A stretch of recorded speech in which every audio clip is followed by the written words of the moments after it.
Magandang araw po mga ka-recap. Ipagpatuloy na po natin ang kwento ni Pedro. Pagkatapos nga ng misyon nila sa Glory Hospital ay bumalik na sila Kim Sun-go sa paaralan. Hindi din makapaniwala si Yuna na ang blood serum ay nasa kamay na niya at mapapagaling na niya ang kanyang kapatid. Sa hospital naman ay may bagong kalaban ang nagpakita. Ito ang Sword Ghost. Sino kaya ang misteryosong taong ito na nagtatago sa pangalang Sword Ghost? Magkakaharap kaya kaagad sila ni Pedro? Alamin po natin. Isang gabi ay pinatawag ng instructor ang magkapatid na Doko, si Yuna at si Kim Sun-go. Mayroon silang bagong misyon at ito ay kakaiba sa mga nauna nilang misyon. Kailangan na nilang mag-volunteer. Kung matatandaan noon, si Yuna ang nag-volunteer para patayin si Pedro sa misyon na utos ni Octopus. Sinabi ng instructor na simula ngayon ay volunteer works na ang gagawin nila. Ang magkapatid naman ay mayabang na sinabi na kailan lang natapos ang misyon sa hospital at ngayon naman daw ay gusto na naman silang makita. Sinabi naman ng isa na mahirap at nakakapagod kapag naging sikat na. Tinanong ng magkapatid kung ano daw ang misyon. Assassination daw ba o espionage? Tahimik lang si Kim Sun-go pero sa isip ni Yuna ay kailan pa daw tatahimik ang magkapatid.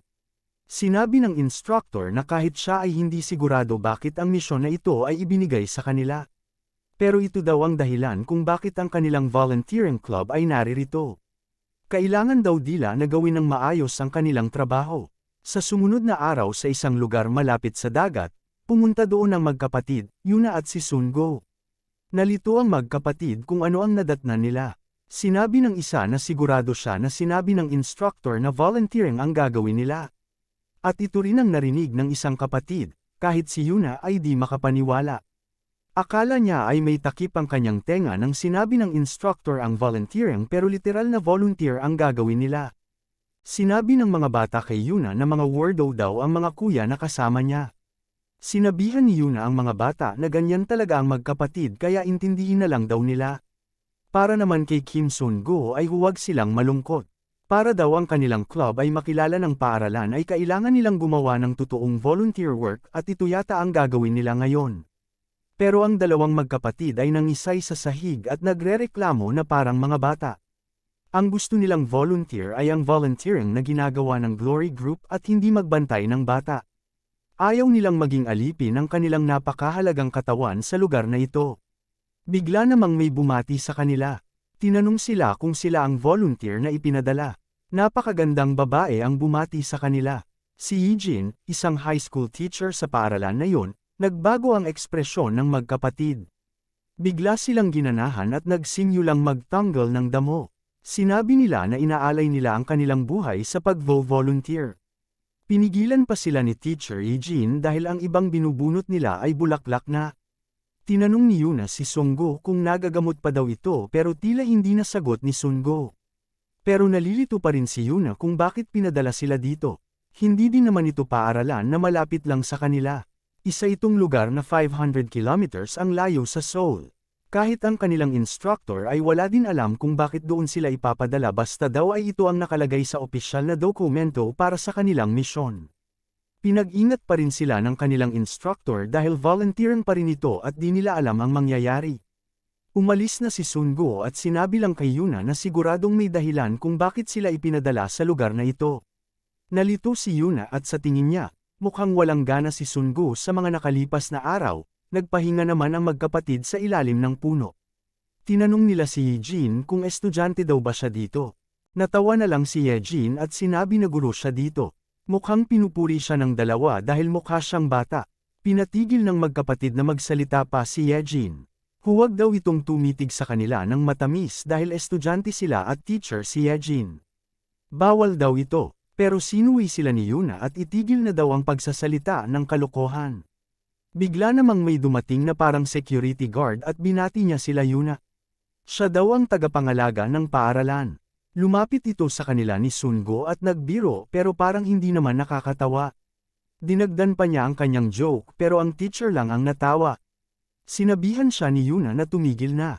Pero tinanong ni Yuna ang tagapangalaga kung ano ang pwede nilang gawin at mukhang malinis na naman ang paaralan. Sa likuran daw ay may bodega kaya kailangan nila ng tulong doon dahil medyo marami ang lilinisin. Sa isip ni Yuna ay mukhang may kakaiba sa lugar na ito. Hindi maaring pinapunta lang sila sa lugar na ito para lang maglinis. Bigla namang may sumigaw na mga kalalakihan at pinapalabas nila ang teacher at tagapangalaga ng paaralan. Naniningil sila ng rente sa lupa. Sinasabi nila na sila din ang dahilan kung bakit komportableng namumuhay ang teacher at ang caretaker sa paaralan. Pumagita na naman ang caretaker at sinabi na mahirap pa ang paaralan nila. Kahit nga ang heater ay hindi nila mapa-andar dahil sa mahal ng kuryente. Pilosopong sinagot ng lalaki na mahirap din sila. Wala din silang pera kaya di rin nila mapa-andar ang kanilang heater kaya newspaper na lang ginagamit nila. May inabot ang matanda sa kanila at ito lang daw ang maibibigay niya sa kanila. Mukhang natuwa ang mga lalaki at marami ang ibinigay sa kanila. Pero nang binuksan nila ay mukha namang natuwa sila. Sinabi ng matanda na personal nilang itinanim at inani ang mga patatas na ito. Pero peke pala ang mga ngiti ng mga lalaki at bigla nilang itinapon ang mga patatas sa matanda. Nagalit ang mga lalaki dahil parang niloloko lang sila ng matanda. Baka gusto na daw nito mamatay. Pumagit na si Eugene at nilapitan ang matanda. Paano daw nila nakakayang saktan ang matanda? Pero sinabi ng mga lalaki na negosyante sila at hindi sila papayag na hindi masusunod ang kanilang pinagkasunduan. Bigla naman inawat ni Yuna si Sungo at sinabihan na huwag makialam dahil binili ng kanilang instructor na huwag magsimula ng gulo pero sinagot siya ni Sungo na wala naman talaga siyang balak sumali o makialam. Sumagot si Eugene sa mga lalaki na wala silang pera kahit tingnan na lang nila ang paligid. Nabubuhay at tumatakbo lang ang paaralan sa pamamagitan ng donasyon. Bigla siyang nilapitan ng isang gangster at sinabi na mayroon pang isang paraan. Tinanong ni Eugene kung ano ito. Hinawakan ng lalaki ang mukha ni Eugene at sinabi na maraming paraan para mabayaran ang utang kahit walang pera. At kikita din daw si Eugene kahit hindi na siya magturo. Pero biglang may pumagitna at pumihil sa gangster. Ito ang isa sa magkapatid na Doko. Sinabi niya na ang mga kamay ng lalaki ay hindi ginagamit para saktan ang babae pero ginagamit para protektahan sila. Kaya hindi niya mapapatawad ang ginawa nila. Pero bigla siyang sinuntok ng isang gangster. At sinabi nito na ang kanyang kamao ay narito para suntokan siya. Pinigilan sila ng teacher dahil mga estudyante lamang sila na nag-volunteer dito. Pero nagsalita si Hang Doko at sinabi na parang may dumapong lamok sa kanyang pisngi. Parang nakikiliti siya. Sinabi ni Eugene na dumudugo ang kanyang ilong. Maliit na bagay lang daw ito kaya huwag pansinin sagot ni Hang Doko. Pumagit na din ang kapatid niya na si Jay Doko pero pareho silang nabogbog. Dinala ang dalawa sa clinic at ginamo ni Eugene. Tinanong niya kung ayos lang ba sila. Siguradong nagulat sila kaya humingi siya ng paumanhin sa magkapatid na Doko. Pero sinabi ni Jay Doko na huwag daw sila aalahanan, mas alalahin daw niya ang mga kamay nang sumuntok sa kanila. Sinabi naman ng matanda habang nilalagyan ng gamot ang pasa niya, ay malas daw sila at nagkataon na nandito ang mga gangster. Wala daw magawa ang mga ito kung hindi maningil ng mga renta. Moderno na ang mundo pero hindi pa rin nawawala ang mga taong katulad nila. Nagpasalamat pa rin si Eugene dahil sa kanila, mas sumaya ang mga estudyante at luminous ang paaralan. Magpahinga na muna sila ngayon at magpatuloy na lang bukas. Tinawag ni Sungo si Hang Doko na captain at tinanong kung ayos lang daw ba ito. Mas nag-improve daw kasi sila ngayon. Ano daw ang pinagsasabi nito sagot ni Yung Doko, naalala ni Pedro noong una niyang makita ang magkapatid. Noon kinalaban nila si Park Sang-do, at ang paglaban nila sa kay Director Jiang sa simbahan. Sinabi ni Sungo sa magkapatid na ang totoong malakas ay marunong magpigil kung kinakailangan at nakakamangha sila ngayong araw. Umalis na si Sungo at iniwan ang magkapatid. Sa labas naman sa ilalim ng mga bituin ay nakaupo si Yuna sa isang swing, nag-iisip ito ng malalim, iniisip niya ang natanggap na regalo mula kay Sungo.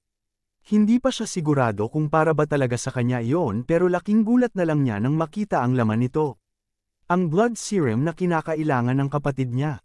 Sa isip niya lang ay kung paano ito nakuha ni Sungo para sa kanya. Gusto niyang pasalamatan ni Sungo pero hindi niya alam kung paano. Nahihiya siya na sabihin ito sa kanya. Biglang nagsumulpot si Sungo at tinanong siya nito kung naalala ba niya ang kanyang kapatid dahil sa mga bata sa paaralan. Ikinagulat ito ni Yuna. Mukhang nakakita daw ito ng multo dagdag ni Sungo. Bakit daw kasi basta-basta na lang sumusulpot si Sungo ng ganoon? Sa isip ni Yuna ay dapat na siyang magpasalamat kay Sungo ngayon, pero nag-aalangan siya. Tinawag niya si Sungo. Tinanong siya ni Sungo kung ano daw ito at sabihin na lang niya. Natagalan si Yuna sa pagsalita kaya si Pedro na ang naunang magsalita. Nagpasalamat siya kay Yuna. Nalito siya kung bakit nagpasalamat ito sa kanya. Ang ipinagpapasalamat pala ni Pedro ay nung nakiusap si Yuna sa kanya at pinapante siya ni Yuna sa labas na clock tower at hindi sa clock tower harap ng lobby na kung saan naghihintay si Nathaniel. Siguro daw ay takot na takot noon si Yuna pero pinili pa rin siyang protektahan nito kaya nagpapasalamat siya. Nahiya si Yuna at sinabi na wala lang daw ito sa kanya kaya huwag niyang alalahanin. Si Yuna naman ang nagtanong kay Sungo. Ano daw ang relasyon ni Sungo kay Pedro o may kinalaman daw ba ito sa kanya? Nakakita na daw si Yuna ng maraming killers pero hindi pa siya nakakakita ng kasing lakas at galing ni Sungo na kahit si disciple Nathaniel ay natalo niya, nakakapagtaka na D-rank killer lang ito. Simple lang ang sagot ni Sungo. Kapag dumating na daw ang tamang panahon ay sasabihin niya ito sa kanya lahat-lahat. Nagsalita si Yuna pero hindi ito narinig ni Pedro kaya tinanong niya kung ano ito. Nahihiya si Yuna at sinabi lang na nakakainis daw si Sungo. Nagpapasalamat daw siya, tinanong siya ulit ni Sungo dahil hindi nga daw niya marinig. Nainis si Yuna at sumigaw ng salamat kay Sungo. Narinig na daw niya kaya kumalma lang ito saad ni Sungo. Nahihiyang umalis si Yuna at sinabi na sinadya ito ni Sungo para pagtripan siya. May pagka-pervert din daw si Sungo. Natawa na lang si Pedro kay Yuna. Sa isip niya ay nag-improved at nag-mature na si Yuna at ang magkapatid na Doko, mukhang kumalma na ang lahat kaya mukhang panahon na para siya naman ang gumalaw. Sa gitna ng gabi ay naglalakad si Pedro sa loob ng paaralan na tila may hinahanap, may nakita siyang kwarto na naka-on pa ang mga ilaw. Pumasok siya dito at nakita ang matandang tagapangalaga. Tinanong niya kung may maitutulong daw ba siya, nagulat ang matanda dahil gising pa daw siya. Kapag nagtrabaho daw ng sobra ang batang katulad niya ay tatanda itong sira ang kanyang buto. Nagbiro ulit ang matanda pero siya lang ang natawa sa joke niya. Sinabi ni Pedro na aalis na lang siya kaya magpahinga na lang daw ang matanda. Habang papalabas ay sinabihan niya si Pedro na malamya. Tumigil si Pedro nang marinig ito. Sinabi ng matanda na dekada na siyang nabubuhay na naamoy ang dugo. Sa tingin daw ba ni Sungo ay may tatago niya ang amoy ng dugo sa pamamagitan ng kanyang malamyang pag-arte, napakatapang ng amoy na dugo na ipinapalabas ni Sungo. Nagsalita si Pedro at sinabi na ang tanging paraan para makapunta siya dito nang walang problema ay ang mag-volunteer, at isa lang ang hangarin niya bakit siya pumunta dito. At ito ay dahil kay Disciple Simon. O ang kilala daw sa buong mundo bilang pinakamagaling humawak ng espada. Ang pinakamagaling na swordsman ng Glory. Ang Swirling Sword Scene, isang hampas ng espada. Kapag ang isang swordsman ay hinampes na ang kanyang espada, ay gumagawa ito ng isang opening, kahit maliit na opening, at ito ang pagkakataon na mag-counter-attack ang kanilang kalaban. Pero, ang taong nasa harap ni Pedro ngayon ay tila nababasa kung ano ang tinatakbo ng isip niya. At ito ay hindi nagpapakita ng kahit anumang opening. Gaano man kalakas ang hawak na sandata ng isang kalaban, may pagkakataon na maiwasan ang bala ng baril. Pero sa harap ni Disciple Simon, hindi maiiwasan ang kanyang espada. Umabot sa labas ang labanan ng dalawa. Naputol ang mga kawayan sa bawat kumpas ng espada ni Simon. Sa isip ni Pedro ay sa ganoong kaikling panahon ay nagawa ni Simon na corner siya. Nagawa rin itong malimitahan ang galaw niya sa pamamagitan ng kawayang naputol niya. Nagsalita si Pedro, sinabi nito na iniisip niya kung totoo ba na ang Swirling Sword Saint na si Disciple Simon ang pinakamagaling na swordsman sa buong mundo. Sinabi ni Disciple Simon na 2 tao lamang ang nakaligtas sa kanya pagkatapos niya magamit ang kanyang ika-10 atake. Dapat daw ay masaya si Kim Sungo dahil isa siya sa 2 ito. Patuloy na inatake ni Simon si Pedro. Nagsalita si Simon, hindi daw siya sigurado sa ibang organismo, pero sigurado siya sa mga tao. Ang tao daw ay mga nilalang na may kinaugalian. Kung paano ang tao magsalita, maglakad, ang amoy nito, at kung paano huminga ang isang tao. Sa simula ay hindi daw siya sigurado, dahil mukhang hindi ito totoo at napaka-imposibleng mangyari. Pero dahil sa nangyaring paglalaban nila ngayong gabi ay naging sigurado siya, biglang itinusok ni Simon ang espada sa lupa. At sa ilalim ng maliwanag na buwan sa gabing yon, nagsalita si Simon. Siya daw si Disciple Simon. Magalang na binabati si Disciple Pedro. Lumuhad ito sa harap ni Pedro at sinabi na nasa sabik siyang muling makita ang kanyang senior. Pagkatapos ng maikling laban ng dalawa ay nag-usap sila. Nagulat si Simon sa kwento ni Pedro. Ibig sabihin daw ba ay nabuhay daw siyang muli? Tanong ni Simon. Parang ganoon na nga daw sagot naman ni Pedro. Napawi naman daw ang pangamba ni Simon dahil alam niyang buhay si Pedro, akala niya daw talaga ay namatay na ang senior niya. Kahit si Pedro ay di rin daw makapaniwala na naging bata siya ulit. Tinanong ni Simon si Pedro kung pwede din daw ba siyang pumunta sa playground na kung saan naging bata si Pedro. Pero tinawanan lang ito ni Pedro at sinabi na parang nilalagyan daw ni Simon ang sugat niya ng asin. Tumawa lang ang dalawa. Napuna din ni Simon na mukhang maganda tingnan ngayon si Pedro at parang naging mas cool daw si Pedro ngayon. Tinanong ni Pedro kung ano ang ibig sabihin niya. May kulay daw ang buhok ni Pedro na puti, mukhang nilagyan niya nag-estilo ito. Sinabi ni Pedro na ganito na daw ang buhok niya pagkagising niya. Masaya daw si Pedro dahil ang titulong pinakamagaling na swordsman at swirling sword saint ay nararapat pa rin para kay Simon.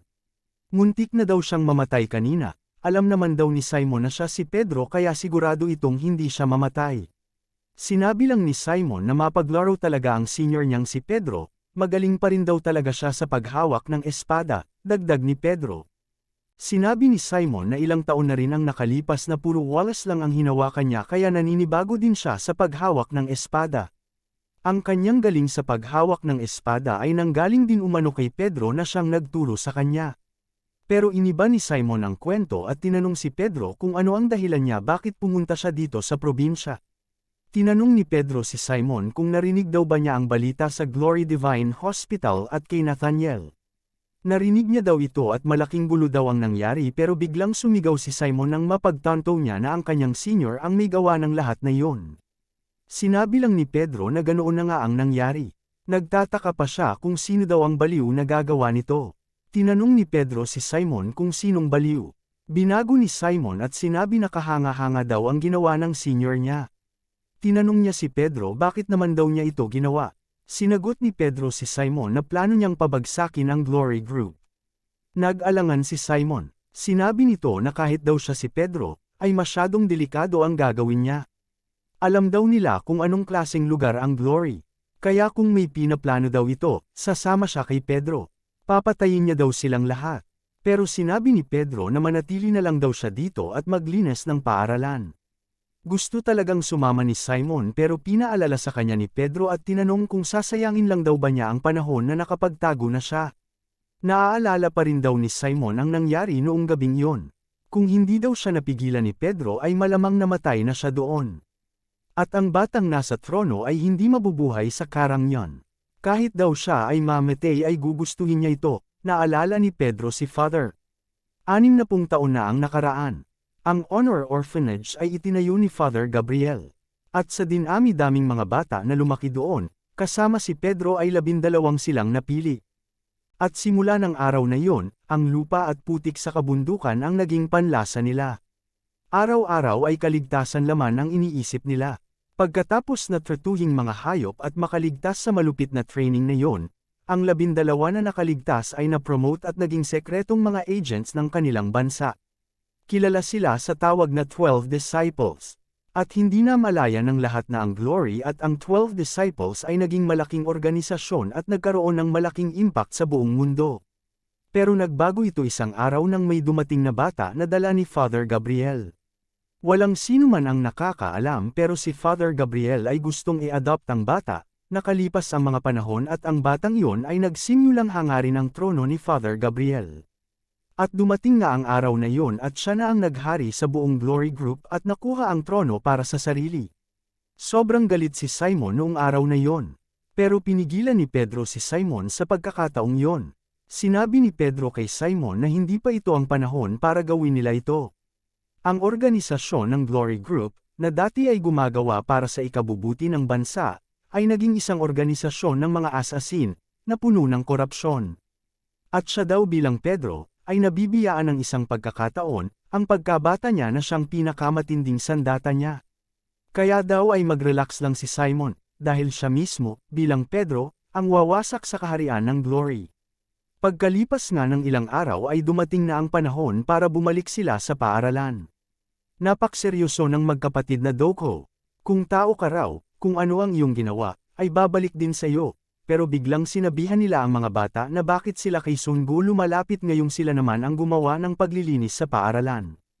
Bigla namang nilapitan sila ni Teacher Eugene at sinabi na nag-aalala siya na baka gamulo ang paaralan kapag umalis na sila pero mabuti na lang ay hindi na bumalik ang mga gangster. Sinabi ng magkapatid na siguradong hindi na babalik ang mga gangster na yon. Nalito si Teacher Eugene sa sinabi ng magkapatid, isang gabi pala ay binalikan ng magkapatid ang gangsters. Tinali nila ang mga kamay at paa ng mga ito at nilagyan ng buzzle ang mga bibig. Hindi na dapat umabot sa ganoon ang ginawa nila sa paaralan kaya ngayon ay magbabayad sila. Binyantaan nila ang mga gangster na huwag nang babalik kailanman sa paaralan. Nagmamakaawa ang gangsters at hindi na daw sila babalik doon. Sinabi ng magkapatid na kapag bumalik pa sila doon ay makikita nila kung paano makipaglaban ang mga magiging S-rank na katulad nila. Tinanong sila ni Eugene kung paano daw nila ito nasabi pero sinabi ng magkapatid na wala lang daw at sila lang ang makakaalala sa nangyari. Hinatid na sila sa port at doon na din sila nagpaalam. Nagpasalamat si Eugene sa kanila dahil sumaya daw ang mga bata at gumanda ang paaralan. Nagpasalamat din si Simon sa kanila at nagbitaw pa ng joke kaya nainis si Yuna at parang susuntukin si Simon pero pinigilan siya ni Pedro.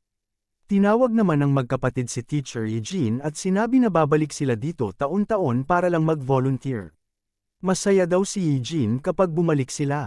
Sa isip ng magkapatid ay pupunta sila dito para makita si Teacher Eugene. Lumapit naman si Simon kay Pedro. Sinabihan niya ito na kung ano man ang magyari ay huwag itong magdalawang isip na tumawag sa kanya. Nandito lang daw ang kanyang disciple na si Simon, kapag may nangyari man ay pupuntahan niya kaagad si Pedro. Ngumiting nagpasalamat si Pedro at sinabihan na mag-ingat si Simon. Kinagabihan ay tila sumama ang panahon. Lumakas ang hampas ng mga alon at tumindi ang buhos ng ulan. Masyado ding malakas ang kidlat sa mga gabing iyon. Si Simon naman ay nasa kanyang opisina lang at nagbabasa ng dyaryo.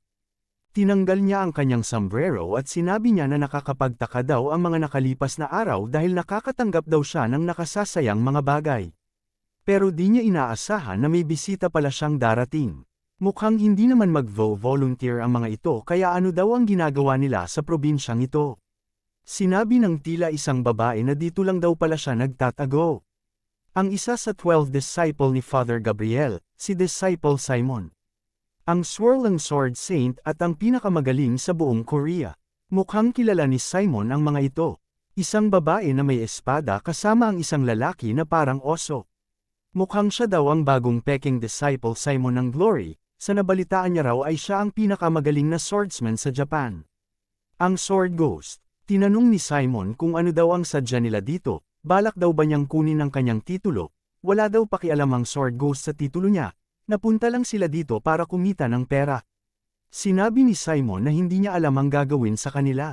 Tila malayo pa ang pinanggalingan ng dalawa pero wala silang makukuhang pera.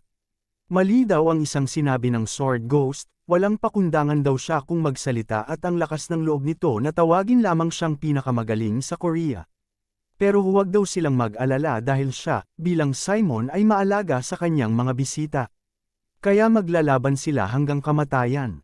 Ito na rin ba ang huling pag-uusap ni Pedro at Simon? Pagkatapos nga ng pag-volunteer nila Pedro, Yuna, at magkapatid na Doko sa paaralan kung saan, ang dating disciple Simon ay nagtatago, ay babalik na sila sa kanilang paaralan at nagpaalam din si disciple Simon kay Pedro at sinabi nito na tawagan siya kapag kailangan niya ng tulong. Sinabihan siya ni Pedro na mag-ingat. Kinagabihan sa paaralan na iyon ay sobrang sama ng panahon at malakas ang ulan. May hindi inaasahang bisita na pumunta kay disciple Simon. Ito ang kasalukuyang disciple Simon, ang Sword Ghost. Nagsimula na ngang maglaban ang dalawang swordsman. Simula pa lang ng bakbakan ay matindi na ang mga pinapakawalang atake ng dalawa. Parehong magagaling ang dalawa sa paghawak ng espada. Pagkatapos ng isang malakas na impact ay parehong napa-atres ang dalawa. Sinabi ng Sword Ghost na isa sa mga dahilan niya na pumunta dito ay para makaharap ang Sword Saint pero parang hindi naman kalakasan ang nakakaharap niya ngayon. Siguro dahil siya ay matanda na at matagal nang hindi nakikipaglaban, makikita na sugatan ang braso ni Simon. Tama daw siya sagot ni Simon. Kinakalawang na siya dahil matagal nang walang training at matanda na siya. Kung kasing lakas siya noong prime niya ay siguradong patay na ngayon ang Sword Ghost. Sobrang daming sugat pala ang natamo ng Sword Ghost. At makikita rin na parang may ginamit siyang pabango. Biglang umatake ang Sword Ghost. Sa isip ni Simon ay magaling daw ang babaeng kaharap niya. Pero mas inaalala niya ang malaking lalaking nasa likod niya. Kailangan niyang pumunta sa mas malawak na lugar para parehong mapaghandaan ang dalawa. Sinalubong ni Simon ang atake ng Sword Ghost. Sinabi ni Simon na ang paaralan at ang mga gamit dito ay public property. Magsasampa daw siya ng kaso sa kanilang dalawa para sa lahat ng nasira. Sinagot siya ng Sword Ghost na hindi na niya kailangan mag-alala dito dahil mamaatay na siya. Inatake niya si Simon pero binasag ni Simon ang bintana at tumalon palabas. Nainis ang Sword Ghost. Tila tumatakbo pa daw ang matanda. Tinanong siya ng lalaki kung magiging maayos lang daw ba ang lahat dahil masyadong malakas ang ulan. Ayos lang daw ito, sabi ng Sword Ghost. Sa gitna ng gabi at sobrang lakas pa ng ulan, si Simon ay mabilis na tumatakbo at naghahanap ng magandang lugar kung saan pwedeng labanan ang dalawa. Sa isip ni Simon, ang espada ay pinapatalim para makahati sa mga bagay. Ito ang esensya ng isang espada, pero ang espada ng Sword Ghost ay kakaiba. Ang espada niya ay parang lag-ari na humihiwa sa laman. Kahit daw isang beses lang siyang nasugatan ng babaeng yun, ang ngipin ng lag-ari niyang espada ay masyadong malalapad kaya malalim daw ang sugat na nadulat nito. Nararamdaman din ni Simon na hindi maganda ang pakiramdam niya sa dalawang yon. Tila may tinatago silang dalawa. Dumating na nga si Simon sa lugar na malapit sa bangin. Naabutan din siya ng dalawa. Sinabi ng Sword Ghost na romantic daw pala ang matandang Simon na ito. Pinili niya ang lugar na ito para mamatay ng may dating at tatalon sa bangin. Tinawag ni Simon ang babae at tinanong kung alam daw ba nito kung bakit siyang tinawag na Swirling Sword Saint. Sumagot ang babae na hindi na naman niya kailangan malaman ito. Ang mahalaga ay matapos na nila ang misyon dahil masyado daw silang busy para dito. Pero biglang pinigilan ng lalaki ang babae. Mas naging delikado daw si Simon sa pagkakataong ito. Sinabi ni Simon na mas mahalaga ang kaalaman at karanasan kaysa theoretical na pag-iisip. Siya daw ang Swirling Sword Saint. Biglang tila bumagal ang patak ng ulan at ang ihip ng hangin ay parang tumigil. Mabilis na umatake si Simon. Sa isip ng lalaki ay kailangang umilag ang babae. Pero huli na ang lahat. Nahuli siya ni Simon. Hindi daw makareact ang babae sa galaw ni Simon. Sa isip ng lalaki ay nakakamangha ang teknik ni Simon. Ito ang bunga ng pagsasanay sa mahabang panahon. Dedikasyon. Ito daw ang teknik na tumakat sa lahat ng mga swordsmen sa buong mundo. Ang Heavenly State. Bagsak ang Sword Ghost. Pinakamalakas sa Japan. Matagal na daw siyang hindi nakaharap ng ganito kalakas. Masaya daw ang naging laban nila pero ngayon ay oras na ng lalaki para harapin ang espada niya. Sinabi ng lalaki na malakas at nakakahanga daw ang swordmanship ng dating disciple Simon. Kung hindi lang daw siya tumigil sa paggamit ng espada ay siguradong mas malakas siyang kalaban. Pero huli na daw ang lahat. Nalito si Simon. Ano daw ang pinagsasabi niya ngayong sila itong natalo? Pero nagulat si Simon sa nakita.